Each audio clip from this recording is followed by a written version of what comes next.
Hey y'all, it is October 15th, 2022. I hope everybody had a great week. It's been rainy here in New England. For this episode 7, titled Twin State Dogman Encounters, we'll be talking about several dogman experiences that someone I know experienced in Vermont and New Hampshire. The first experience happened in New Hampshire. She was around 9 or 10 years old, and it was in 1984 1985. It was around 11 p.m. to 12 a.m. at her house, and she was thirsty, so she had gotten up to walk into the kitchen to fill up a cup of water to quench her thirst. As she was drinking her cup of water, she had glanced out the window, and to her surprise, something was standing there, probably 10 to 15 yards away in the field next to the house. It was standing there on its back legs, looking at her. The dogman creature was turned left, looking at her, so she got a good side profile of the body, but also a frontal face shot as it was facing her. She finished her water and put her cup in the sink. The creature then turned its head facing toward where its body was positioned. She went back to her room and went back to bed. She described the color of the dogman, and it was black. Its head, snout, and ears were proportionate. The body looked toned and athletic. It was around 10 feet tall.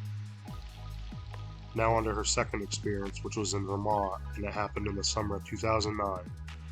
She was the passenger in a car driving home, and it was around 3 a.m. As she was on her way home, she was looking out her window, and she saw a canine-like creature standing on its back legs eating something in a field. Whatever it had, it was bringing the food to its mouth with its hands/paws. It was very similar to the one that she saw in her first experience when she was a little girl in New Hampshire. She had also experienced a third possible dogman encounter, which was also in New Hampshire.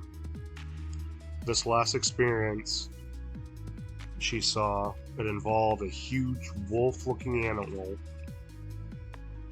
She was on the interstate with a friend, and they were traveling at around 65 miles an hour or so, and her friend who was riding shotgun saw something out of the driver's side car window. This huge wolf thing came up from the northbound side of the interstate, crossed in front of them, and continued to run fast, disappearing into the woods.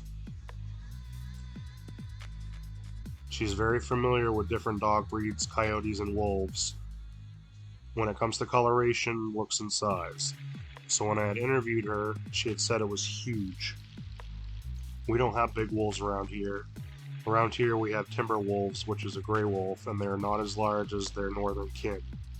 Our wilderness and food supply isn't as vast as Canada, so they don't get as big and won't travel to this area because they would not survive with the food supply and other predators hunting, such as bears, foxes, coy dogs, and mountain lions. Yes, I said mountain lions. I don't care what Vermont or New Hampshire says, they're still around these parts. They are elusive and don't hang out in areas that are not heavily wooded. I have heard people say that they have seen them and have seen pictures of them. But anyways, so those were her 3 experiences she had. The first 2 were definitely of a dogman. Third one, good possibility it was. That's going to do it for episode 7. As always, thank you for listening to Strange and Weird Experiences. If you have any strange or weird experiences, send me an email at strangeandweirdexperiences@yahoo.com. I would love to share your story, have your story reach others, and let them know that they are not alone out there seeing and experiencing things. I'll keep your name and location private. But that's going to be it. Thank you guys. Good night.